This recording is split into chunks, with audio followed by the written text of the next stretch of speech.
ಅಣ್ಣ ಅತ್ತಿಗೆ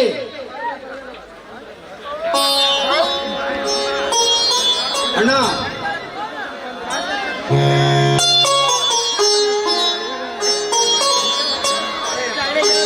ಯಾಕಂತೀವ್ರ ಯಾಕಪ್ಪ ಯಾಕೆ ಎಷ್ಟ ಕಡಿಮೆ ಮಾತಾಡ್ತೀಯಲ್ಲ? ಏನಿಲ್ಲ ಅಣ್ಣ, ತಮಗೊಂದು ಸಂತೋಷದ ವಿಷಯ ತಿಳಿಸಬೇಕು ಅಷ್ಟೇ. ಹಾಗಾದ್ರೆ ಯಾವ್ದಾದ್ರು ಒಂದು ಹುಡುಗಿನ ಪ್ರೀತಿಸ್ತಾ ಇದ್ದೇನು? ಮದುವೆ ವಿಷಯ ಏನಿಲ್ಲ ಅಣ್ಣ. ಇನ್ನು ನನ್ನ ಆಸೆ ಆಕಾಂಕ್ಷೆಗಳು ತುಂಬಾ ಇವೆ. ಅವೆಲ್ಲ ಮುಗಿದ ನಂತರ ನನ್ನ ಮದುವೆ. ಹಾಗಾದರೆ ಮತ್ತೆ ಯಾವ ವಿಷಯ ಸೋದರ?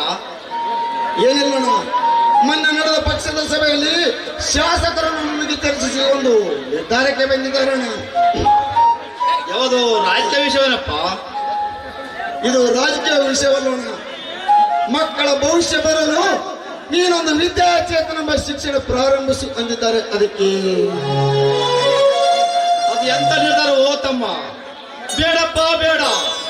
ಈಗಾಗಲೇ ಸಾಲಿ ಬಿಟ್ಟು 5 ವರ್ಷ ಆಯ್ತು. ಹೊಲ ಮನಿ ಕೆಲಸ ನಿಂತಿರುವೆ. ಇದೆಲ್ಲ ಹೇಗಪ್ಪ? ಕೃಷಿ ಕೆಲಸವನ್ನು ಬಿಟ್ಟು ಸಾಲಿ ನಡೆಸದಂದ್ರೆ ನನಗೆ ಯಾಕೋ ಅನುಮಾನ ಬೇಡ ಬೇಡಣ್ಣ. ನಾನೆಷ್ಟೇ ಒಳ್ಳೆಂದ್ರು ಶಾಸಕರು ಕೇಳ್ತಾನೆ. ನಿಮ್ಮ ಅಣ್ಣನವರನ್ನು ಕರೆಸಿ ನಾನು ಹೇಳ್ತೀನೆಂದು ಆ ಸಭೆಯಲ್ಲಿ ನನಗೆ ಹೂ ಮೇಲೆ ಹಾಕಿ ಬಿಟ್ಟಿದ್ದಾರಣ್ಣ. ಅಯ್ಯೋ ಭಗವಂತ, ಇನ್ನೇನು ಮಾಡುದು ನೀವು ಅಮ್ಮ? ಈಗಾಗಲೇ ಸಾಲಿ ಬಿಟ್ಟು ಅಯ್ಯೋ ಭಗವಂತ, ಇನ್ನೇನು ಮಾಡುದು ತಮ್ಮ? ನೀನು ಈಗಾಗಲೇ ಸಾಲಿ ಬಿಟ್ಟು 5 ವರ್ಷ ಆಯ್ತು. ಹೊಲ ಮನಿ ಕೆಲಸ ನಿಂತಿರುವೆ. ಮತ್ತೊಂದು ಸಾಲಿ ತೆರೆಯೋದಂದ್ರೆ ನನಗೆ ಯಾಕೋ ಭಯ ಬರುತ್ತದೆ. ನೀನು ಆ ಭಯದ ಬೀಜವನ್ನು ಹೊರದಾಕಣ್ಣ. ಅದಕ್ಕೆಲ್ಲ ನಾನಿದ್ದೇನೆ. ನಮ್ಮ ಶಾಸಕರಿದ್ದಾರೆ, ಇಡೀ ನಮ್ಮ ತಾಲೂಕಿನ ಅಪಾರ ಅಭಿಮಾನಿಗಳಿದ್ದಾರೆ. ನೀನು ನನಗೆ ಆಶೀರ್ವಾದ ಸಾಕು. ಈ ಶಿಕ್ಷಣ ಸಂಸ್ಥೆಯನ್ನು ಕಟ್ಟಿ ಈ ಜಿಲ್ಲೆಗೆ ಮಾದರಿ ಶಿಕ್ಷಣ ಮಾಡ್ತೀನಿ. ನನಗೆ ಆಶೀರ್ವಾದ ಕೊಟ್ಟು ಬಿಡೋಣ. ಹೇಳು ಸೋದರ, ಧೈರ್ಯವೇ ಸರ್ವತ್ರ ಸಾಧನೆಂತೆ. ಈ ನಿನ್ನ ಧೈರ್ಯ ನಿನ್ನಿಂದಿರಲಿ. ಆ ತಾಯಿ ಆಶ್ರದ ನಿನ್ನ ಸದಾ ನಿನ್ನ ಬೆನ್ನಿಂದಿರಲಪ್ಪ. ನೀ ನಡೆವ ಹಾದಿಯಲ್ಲಿ ಕಲ್ಲು ಮುಳ್ಳುಗಳು ಏನೇ ಇದ್ದರೂ ಸಹ ಅದು ದೇವರ ಕೃಪೆಯಿಂದ ಹೂವಾಗಲಿ. ನೀನು ಕೈ ಹೆತ್ತ ಹಿಡಿದ ಕೆಲಸಕ್ಕೆ ಜಯವಾಗ್ಲಿ. ಆದ್ರೆ ಆ ಗೌಡ್ರ ಬಗ್ಗೆ ಮಾತ್ರ ಸ್ವಲ್ಪ ಎಚ್ಚರದಿಂದಿರ್ಬೇಕು. ಹೇಳ್ತೇನೋ? ಆಯ್ತು ಅತ್ತಿಗೆ, ನಾನು ನಡೆಯುವ ಸತ್ಯದ ಹಾದಿಯಲ್ಲಿ ಆ ದುರಂಕಾರಿ ದೇವಗಳಂತರ ಕುತಂತ್ರ ಮಾಡಿದ್ರು ಎದುರೋದಿಲ್ಲ. ನಿಮ್ಮಿಬ್ಬರು ವರದ ಹಸ್ತ ನನ್ನ ಮಸ್ತಕದಲ್ಲಿ ಮೇಲಿದ್ದರೆ ಸಾಕು. ಶಿಕ್ಷಣ ಕ್ರಾಂತಿಕಾಲ ಊಹಿಸಿ ಅಕ್ಷರ ಜ್ಞಾನದಲ್ಲೇ ಬಡತನ ಭೂತ ಬಡಿದೊಡಿಸಿ ಬಡವರ ರಕ್ತದಿಂದ ಉಬ್ಬಿದವನ ದೇಹಕ್ಕೆ ಅವರಿಂದಲೇ ಅವನ ಹಣೆಬರಹ ಬದಲಿಸಿದರೆ ನಾನು ಈ ಶಾಂತಿ ಬರದ ಕ್ರಾಂತಿವರನೇ ಅಲ್ಲ. ಇದಕ್ಕೆ ಆ ಕಾಳಿಕೆ ಮಾತೆಯೇ ಸಾಕ್ಷಿ. ಸೋದರ, ಈ ಆನಂದ ಕಡಲಲ್ಲಿ ರೈತ ಲೆಕ್ಕರೆ ಜಗವೆಲ್ಲ ಸಾಕ್ತಾರೆ ಎಂದು ಎಲ್ಲರೂ ಅಡಿ ಕುಣಿಯೋಣ.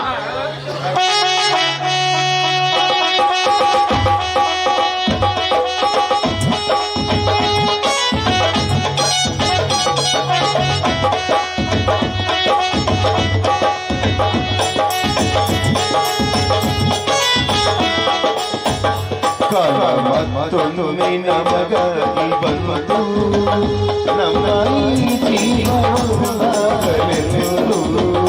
ಕಾಲ ಮತ್ತೊಂದು ನಮಗಾಗಿ ಬಂತು ನಮ್ಮ ಜೀವನೆಂದು. ಕಷ್ಟ ಸುಖವೋ ಸೋಲು ಗೆಲುವೋ ನಮ್ಮ ಬದುಕಲ್ಲಿ ಜೊತೆಯಾಗಿದೆ.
ಎಂದು ಮಾಡಿದೆವು.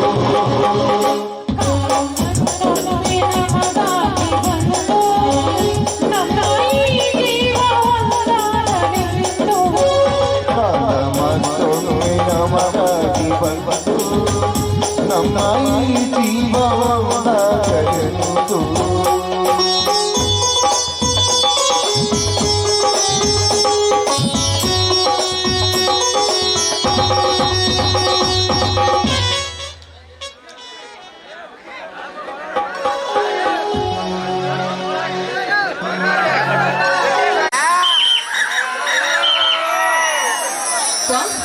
ಎಷ್ಟು ಸುಂದರವಾಗಿದೆ ಈ ಕಾಡಿನಲ್ಲಿ ಹಕ್ಕಿ ಪಕ್ಷಿಗಳು ಚಿಲಿಪಿಲಿ ನಾದವನ್ನು ಕೇಳಿ ನನಗೆ ತುಂಬಾ ಸಂತೋಷ ಆಗ್ತಾ ಇದೆ.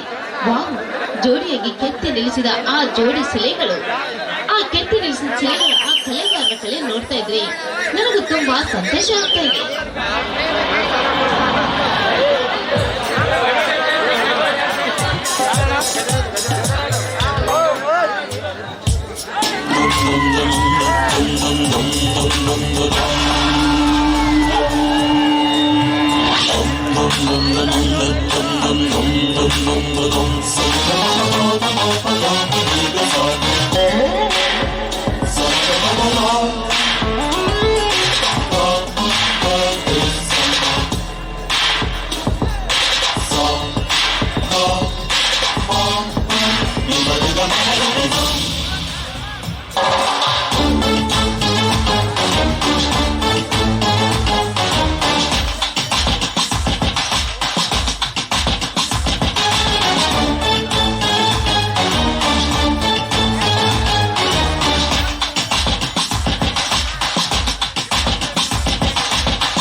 ವಾರೆ ವಾ, ಇದು ಯಾರ ತೋಟದಲ್ಲಿ ಹರಳಿದವು?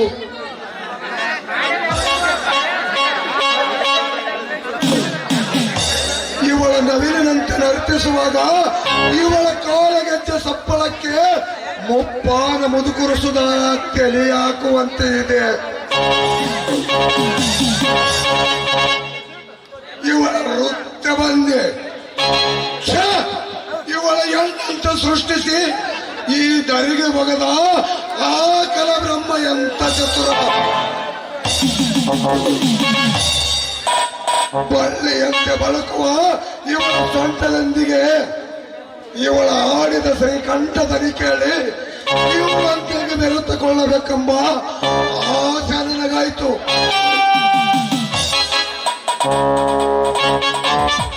ಓಹೋ, ರಾಧಿಕಾ, ಗೌಡರ ತಂಗಿ ರಮ್ಯೆ. ರಾಧಿಕಾ, ಓಹೋ, ಯಾರು ನೀವು? ನಾನೇ ನಿನ್ನ ಅಣ್ಣನ ಸರ್ವ ಸಂಸ್ಥೆಯ ಮ್ಯಾನೇಜಿಂಗ್ ಡೈರೆಕ್ಟರ್. ಓಹೋ, ನಮ್ಮ ಸಂಸ್ಥೆಯವರು. ನಿಮ್ಗೆ ತುಂಬಾ ತುಂಬಾ ಥ್ಯಾಂಕ್ಸ್. ನೋಡಿ, ನಾನು ಹೋಗ್ಬೇಕು, ನನಗೆ ದಾರಿ ಬಿಡಿ. ನಿಲ್ಲ ರಾಧಿಕಾ, ನೀ ನಡೆಯುವ ಅಡ್ಡದಾರಿಯನ್ನು ತಪ್ಪಿಸಿ ನಿನ್ನ ಬಾಳಿಗೊಂದು ಹೊಸ ದಾರಿ ತೋರಿಸಬೇಕೆಂದು ಇಲ್ಲಿಗೆ ಧಾವಿಸಿ ಬಂದಿದ್ದಾಯ್ತಲ್ಲ, ನಾವಿನ್ನು ಹೊರಟು ಹೋಗುವುದು.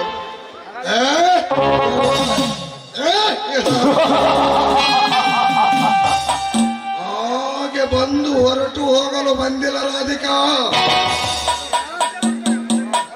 ಈ ಗಜರಾಜನ ಹೃದಯ ಮಂದಿರದಲ್ಲಿ ನಿನ್ನನ್ನು ಮನ್ಮತಿಯಾಗಿ ಇರಿಸಿಕೊಳ್ಳಲು ಬಂದಿರು. ನಕ್ಷತ್ರದಂತೆ ಪಳಪಳನೆ ಬೆಳೆತಿರುವ ನಿನ್ನ ಯೌವನದ ಕರಿಬಿಚ್ಚೆ ನನ್ನ ಪ್ರೇಮ ಸುಖದ ವಿಳಾಸವನ್ನು ಒಂದು, ಆಮೇಲೆ ನಿನ್ನ ಕೈ ಹಿಡಿದು ಕೊರೆದು ಒಯ್ಯುವೆನು ಈ ಸುರದೇವನ ಆಸ್ಥಾನಕ್ಕೆ. ಸ್ಥಾನಕ್ಕೆ? ಏಯ್, ಸರಿಯಾಚಿಗೆ ಚಾಂಡಲ, ಪರತರ ಹೆಣ್ಣು ಮಕ್ಕಳಂದ್ರೆ ನಿನ್ನ ಕೈ ವಂಶ ಅಂತ ತಿಳಿದುಕೊಂಡಿದ್ದೇನೋ? ಹಿಂದೆ ಇದೇ ತರ ದುಶ್ಯಾಸನ ದ್ರೌಪದಿ ಸೀರೆ ಸೆಳೆದಾಗ ಅವನ ಸ್ಥಿತಿ ಏನಾಯ್ತು ಅಂತ ಒಂದೇ ಒಂದು ಸಾರಿ ನೆನಪಿಸಿಕೋ.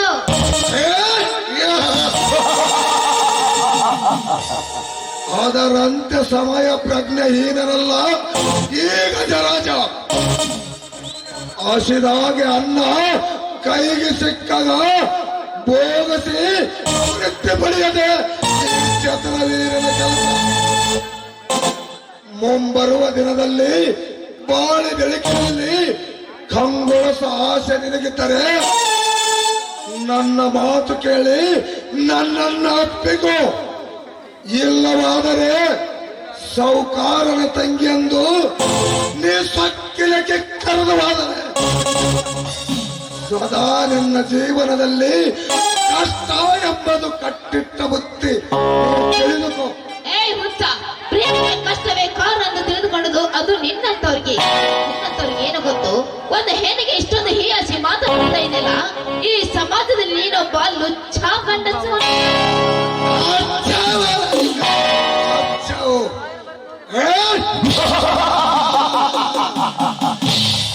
ಮೆಚ್ಚಿದೆ ನಿನ್ನ ಪ್ರಬಲವಾದ ಧೈರ್ಯ ಶಕ್ತಿಗೆ. ಈ ಎಲ್ಲವೂ ಬಲ್ಲೆನೆಂದು ಈ ಬೆಳ್ಳಾಳ ಗಜ ಶಕ್ತಿಗೆ ಉತ್ತರಿಸಬೇಡ. ನಾನು ಬಲ್ಲೆನೆಂದು ಈ ಕಸದಲ್ಲಿ ರಸ ತೆಗೆಯುವ ಈ ಕಲಿಯುಗದಲ್ಲಿ ಪ್ರೇಮರಾಜನನ್ನು ಬಿರುದ ಪಡೆದಿರುವ ನನ್ನನ್ನು ಈ ಗಜ ಕೇಸರಿಯನ್ನು ಮರೆತು ಮಾತನಾಡಿದರೆ ಈ ಸಮಾಜದಲ್ಲಿ ನೀನೊಬ್ಬಳು ಕಾಲ ಜಾರಿದ ಹೆಣ್ಣೆಂದು ಕಾಳ ಊದಿ ಬಡದೆ ಬಸಬೇಕಾಗುತ್ತದೆ. ನೀ ಸೂಳೆ ಎಂಬ ಪಟ್ಟವನ್ನು ಹಂತಕ ಏನಾದರೆ ಜಗದ ಕಣ್ಣು ಅಂತ ಜಗತ್ತೇ ತನ್ನ ತೊಟ್ಟಲನ್ನು ತೂಗುತ್ತದೆ. ಒಂದು ಹೆಣ್ಣಿಗೆ ಸೂಳೆ ಎಂಬ ಪಟ್ಟ ಕಟ್ಟಿದ್ದೆ ನಿಜವಾದ್ರೆ ಈಗಲೇ ಎದ್ದು ಬಂದು ನಿನ್ನ ಎದೆಗೆ ಒದೆಯುತ್ತಾರೆ ಈ ಸಮಾಜದ ನನ್ನಂತ ಸಮಾಜ.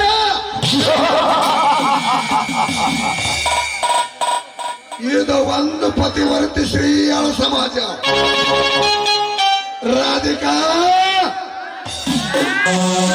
ಕೊಟ್ಟು ಕೇಳು, ನಿನ್ನ ಗಣತಿ ಕುಲದ ಕತಿಯೊಮ್ಮೆ ತೊಳೆದು ಬಿಡುವನು. ಒಂದು ನಿತ್ಯ ಪತಿಯ ಪರಮಾತ್ಮನಂದು ಅವನ ಪಾದ ಪೂಜೆಯನ್ನು ಮಾಡಿ ಬಾಜು ಮನೆಯ ಮಾಂತ್ರಿಕ ಸಂಘ ಮಾಡ ಈ ಹಣ್ಣುಗಳಷ್ಟೆಲ್ಲ ಈ ಸಮಾಜದಲ್ಲಿ ರೂಢಿ ಒಳಗೆ ಅಣ್ಣ ತಂಗಿ ಅಂತ ನಟನೆ ಮಾಡಿ ಮದುವೆ ಆಗದೆ ಮೊದಲೇ 3 ತಿಂಗಳ ಗರ್ಭವತಿಯಾದ ಹೆಣ್ಣುಗಳು ಅಷ್ಟೆಲ್ಲ ಈಗಿನ ಸಮಾಜದಲ್ಲಿ ಅರಿಯದ ಉರುಪಿನಲ್ಲಿ ಹಲವಾರು ಜನ ಸಂಘ ಮಾಡಿ ಮಾಂಗಲ್ಯದ ಬಡತಿಯಾದ ನಂತರ ಲಿಂಗ ಶರಣ ಸತಿ ನಾನೆಂದು ಕೈ ಎತ್ತಿಯಾಳ ಹೆಣ್ಣುಗಳಷ್ಟೆಲ್ಲ ಇದು ನಿನ್ನ ಹಾಳ ಸಮಾಜದಲ್ಲಿ. ಮನೆಯ ಗಂಡನನ್ನು ಫ್ಯಾಕ್ಟ್ರಿ ಕೆಲಸಕ್ಕೆ ಕಳಿಸಿ ಮಿಂಡರಗಳ ಚರ್ಚವ ಮಾಡ ಬಂಡ ಸೂಳ್ಯರಷ್ಟೆಲ್ಲ ಈ ನಿನ್ನ ಹಾಳ ಸಮಾಜದಲ್ಲಿ. ಉತ್ತರ ಬೇಗನೆ.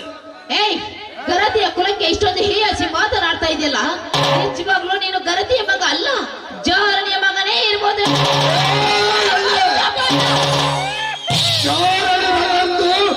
ಜಾರಿಸುವಂತೆ ಮಾತನಾಡಬೇಡ. ಎಣ್ಣೆ ಮುಗಿತು ನಿನ್ನ ಶ್ರೀಲದ ಕತೆ.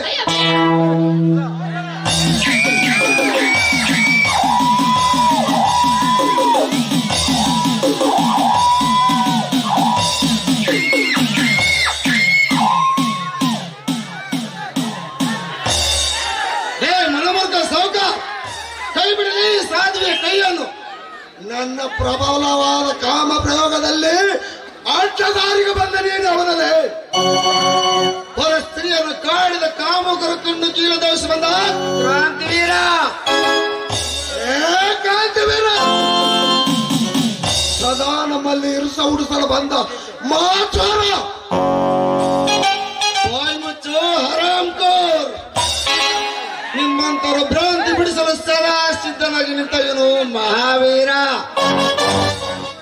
ಉಂಡ ಮನೆಗೆ ದ್ರೋಹ ಬಂಡ ನೀನಾಗಿ ಒಡ ಹುಟ್ಟಿದ ಸಹೋದರಂತೆ ನೋಡಿಕೊಂಡ ಆ ದೇವಗಳನ್ನು ಕಣ್ಣಲ್ಲಿ ಮಣ್ಣರಿಸಿ ಅವನ ತಂಗಿಯನ್ನು ಕೆಳಕಲು ನಿಂತ ಮಹಾಚೋರ ನೀನು. ಅಷ್ಟೇ ಅಲ್ಲ, ಅವನ ಸಂಪತ್ತಿಗೆ ಕಣ್ಣು ಹಾಕಿ ಕುಳಿತ ಮಾಚೋರ ಕೆಲಸವಿಲ್ಲ. ಸದಾ ಇವರ ಅಣ್ಣನ ಶ್ರೀಮಂತಿಕೆ ಆಕಾಶ ಮಟ್ಟ ಬೆಳೆಸಬೇಕೆಂದು ಇವರ ಮನೆಗೆ ಕಾಲಿಟ್ಟ ನನ್ನನ್ನು ಮಾಚಾರನೆಂದು ಪ್ರತಿಪಾಲಿಸಿದೆಯಾ ಅಪರಭುತ? ಈ ಪ್ರತಾಪ ಮಲ್ಲನನ್ನು ಕೆಳಗೆ ಮರಣಕ್ಕೆ ಸಾಯಬೇಡ. ಈ ಕುಸುಮಳನ್ನು ಕೈಬಿಟ್ಟು ಹೊರಟು ಹೋಗಿಲ್ಲ.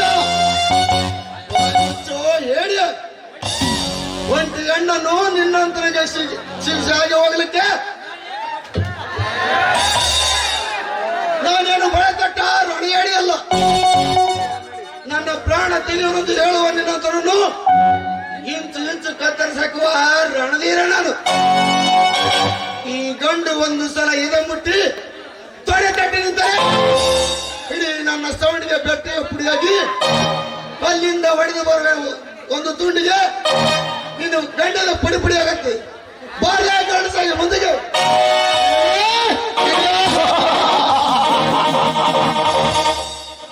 ಇದು ಒಂದು ಸಮಯ ಹೋಗಲಿ. ಇದರಲ್ಲಿ ಯಾರು ಗಂಡಸರೆಂಬ ನಿರ್ಧಾರ ಕಾಲ ಬಂದೇ ಬರುತ್ತದೆ. ನೆನಪಿಟ್ಟದು ಬರುತ್ತೇನೆ.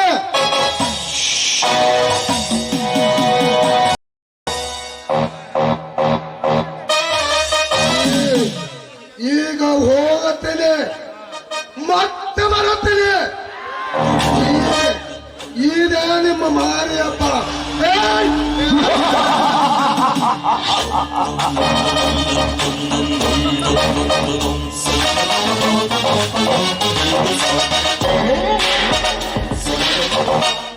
ಹೋಗಲೇ ಹೋಗು, ಇಂಥದಕ್ಕೆ ಎದುರಿಲ್ಲ ಹೀರ. ಏನಮ್ಮ ರಾಜಕುಮಾರಿ, ಸಾಕಿದ ನಾಯಿ ಸಾಕಿದ ಹೊಡ್ತಿನ ಕತ್ತು ತಂದು ನಾಳೆ ಕಂಡಲ್ಲ. ಇರ್ಲಿ, ಜೋಪಾನ ಹೋಗಿ ಮನೆಗೆ ಹೋಗಿರಿ. ನಿರೀಕ್ಷೆ ಶ್ವೇತ, ಸಮಯಕ್ಕೆ ಸರಿಯಾಗಿ ಬಂದು ನನ್ನ ಮಾನ ಪ್ರಾಣ ಕಾಪಾಡಿದ್ರು. ನಿಮ್ಗೆ ತುಂಬಾ ತುಂಬಾ ಥ್ಯಾಂಕ್ಸ್. ನೋಡಿ, ನನ್ನನ್ನು ಮಾತಾಡ್ಸ್ಕೊಡ್ತೀರಾ? ಅದೇನಂದು ಹೇಳು ರಾಜಕುಮಾರಿ. ನೋಡಿ, ಅಂತ ಕಾಂತಿ ವಿರೋಧ ನಾನು ನಿಮಗೆ ಮಾರಿ ಹಾಕಿದಾಗ ನಿಮ್ಮ ಕೈ ನನಗೆ ಕೈ ಕುಡಿಸಿದಾಗ ಆವತ್ತೇ ನಾನು ಮೌನವಾಗಿ ಬಿಟ್ಟೆ. ಅವತ್ತೇ ನನ್ನ ಮನಸ್ಸಿನಲ್ಲಿ ನಾನು ಮೌನವಿದ್ದೆ. ನನ್ನನ್ನು ನಿಮ್ಮ ಸತ್ಯವನ್ನು ಸ್ವೀಕರಿಸಿ ಅಂತ ನಿಮ್ಮ ಅಡ್ಡಿ ಹಿಡಿದೋಬೇಕು. ಹೇಳು ರಾಣಿ, ನಿನಗೇನು ಹುಚ್ಚಿಡಿದೆಯಾ? ನಿಮ್ಮಣ್ಣ ನಮ್ಮ ಹುಟ್ಟು ವೈರಿ. ಈ ಸಂಬಂಧ ಕೂಡುವುದೇ ಇದ್ಯಾವ ನಿನ್ನ ನಿರ್ಧಾರ? ಈ ನಿಮ್ಮ ನಿರ್ಧಾರವನ್ನು ಬದಲಾಯಿಸಿ ಆದಷ್ಟು ಬೇಗನೆ ನನ್ನ ನಿಮ್ಮ ಸತ್ಯ ಅಂತ ಸ್ವೀಕರಿಸಿ ಅಂತ ಪ್ಲೀಸ್. ಆಯ್ತು ರಾಣಿ, ಸೂರ್ಯ ಚಂದ್ರನ ಸಾಕ್ಷಿಯಾಗಿ ನಿನ್ನನ್ನು ಸತ್ಯವನ್ನು ಸ್ವೀಕರಿಸಿ. ಆದರೆ ನನ್ನ ಅಣ್ಣನ ಆಜ್ಞೆಗೆ ಕಾಯಂ. ಆದರೂ ಈಗಂತ ನಡೀಲಿ ಗಾನ ಗಂಧರ್ವೋದವ. ಬಾ ನನ್ನದ ಗೊಪ್ಪಿ ಕೂಗಿ ಆಡಲು ನನ್ನ ರಾಣಿ. ಸಂಗಾತಿಯೇ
ಕಣ್ಣು ತೋಳೆವ ಮೈಮಾಟ ಮೂಡಿಯ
ರಾಧಿಕಾ, ಆ ಗಜರಾಜನನ್ನು ಅರಗಾದ ನಾಗರ, ಅದರ ಬಗ್ಗೆ ನೀನು ಜೋಪಾನವಾಗಿರು.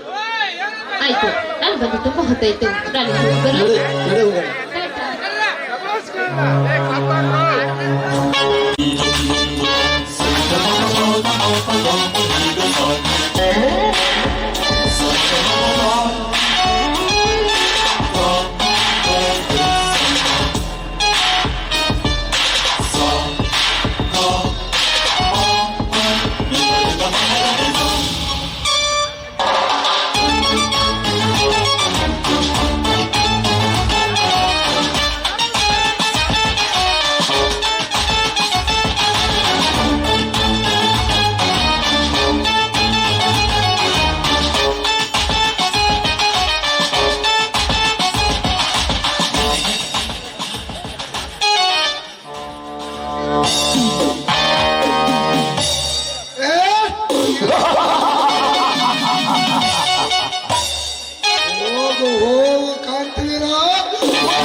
ಕಪಟ ನಾಟಕದ ಎಂದು ನನಗಾಗಿ ಕಾಯ್ದ ಕೊಂತ ಆ ರಾಧಿಗಳನ್ನು ವಶಪಡಿಸಿಕೊಂಡು ಹೋಗಿರುವೆಲ್ಲ.